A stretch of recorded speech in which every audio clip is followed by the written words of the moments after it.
এখানে এই ছেলেটি এই পুলিশটার পিঠে একটা কিউআর কোড লাগিয়ে দেয় আর পুলিশটা তখন বুঝতে পারে আর দৌড়ে গিয়ে বাইকটা থামায় এবং ছেলেটিকে ধরে আর লোকটিকে বলে, আরে ভাই তোমার ছেলে আমার পিঠে কি লাগিয়ে দিয়েছে।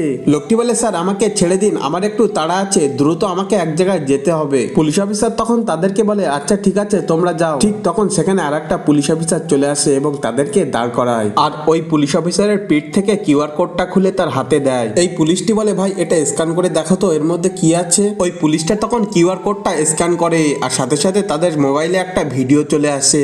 দেখে ওই বাইক চালক লোকটি ওই ছেলেটিকে কিডন্যাপ করেছে আর ওই ছেলেটি ভিডিওতে পুলিশের কাছে সাহায্য চাইছে। পুলিশ দুটি যখন ভিডিওটা দেখছিল ওই লোকটি তখন সেই সুযোগে ছেলেটিকে নিয়ে সেখান থেকে পালিয়ে যায়। তারপরে পুলিশ দুটি এসে তাদেরকে চারিদিকে খুঁজতে থাকে আর তারা একটা পাথরের পিছনে লুকিয়ে পড়ে। কিন্তু তার আগে তুমি যদি তোমার মাকে মন থেকে ভালোবাসো তাহলে ভিডিওতে লাইক করে চ্যানেলটি সাবস্ক্রাইব করো আর কমেন্টে আই লাভ ইউ মা লিখে দাও। কিছুক্ষণ পর পুলিশ দুটি কিডন্যাপার লোকটিকে ধরে ফেলে।